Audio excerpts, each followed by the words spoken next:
Hello，大家好，我係梁記，講古講馬講心水，又同大家見面喺呢度，都係嗰句，多謝大家收睇先。好啦，聽日沙田有10場賽事，加場越洋轉播日本賽事，喺呢度唔好阻大家太多時間，因為時間無多。而家已經係夜晚嘅10點幾啦，喺呢度介紹幾匹心水冷馬俾大家參考下啦。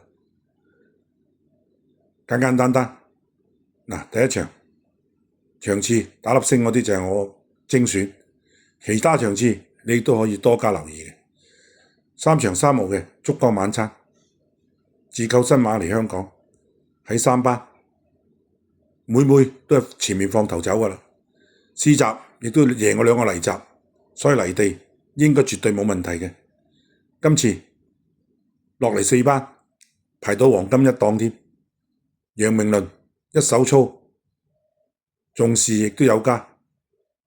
今場隻馬身亦都撞咗，難得嘅而家有15倍，搏得過啊！好啦，第二匹介紹4場7號嘅銀騰。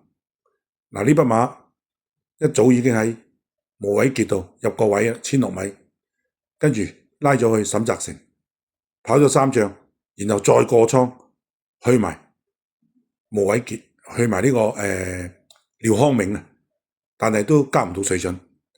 今次行運醫生醫病尾啦，去到鄭俊偉度重新做過功夫，試過2課閘，一課1200，一課1600，贏咗股大閘，贏咩馬？愛心神區，絕對唔差啊！既然係咁，今次亦配艾少禮都仲有22倍喎，真係相當之抵玩。冷皮可以當 win 到。第3匹介紹5場10號嘅歡喜福星。呢匹馬呢，大家都知道喺650係佢死路程嚟㗎啦，跑過6次亞軍啊，4次亞軍啊，2次季軍，但係都仲未贏到馬。今次亦配見習生黃志宏，呢個騎師騎佢皮過4次，3次入3甲嘅。咁而家匹馬有33倍喎，真係值得一搏，真係冷皮當 win 到。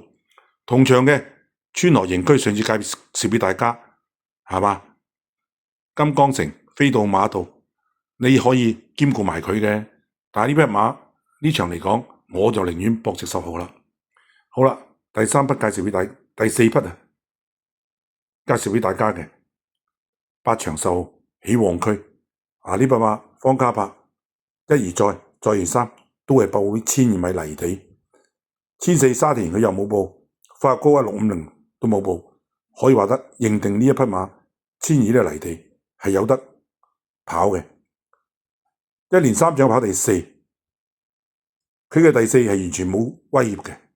無論都好啦，今次班德利再騎上去，又排到1檔，而家有80零蚊。咁12匹馬裏面有80零蚊，都叫做直博㗎咯喎，係嘛？好啦，最後一匹介紹俾大家嘅10場4號嘅同樣美麗。呢匹馬呢個路程真係又係死路程嚟㗎啦，跑過6次亞軍㗎啦，但係都仲未出頭。幕後恨人恨到發燒㗎啦，高東尼呢場馬出一對。呢匹馬比奧爾文，上一場奧爾文已經騎咗1200米。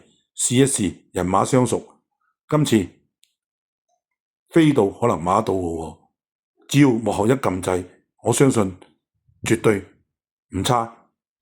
因為呢場馬佢曾經輸過俾手機標霸啊、玩笑啊呢啲惡馬嘅，係嘛？呢場馬最惡嘅係1、2至尊高超同不同世界，但係不約而同都孭到133磅，相對嚟講佢127磅。絕對有權反先嘅喎，係嘛？幕後有人贏，而家有12倍，唔搏呢啲搏乜嘢啊？好啦，我就介紹以上呢5匹俾大家參考下啦。其他場次嘅，你哋睇到嘅啱嘅，你咪自己多加留意咯。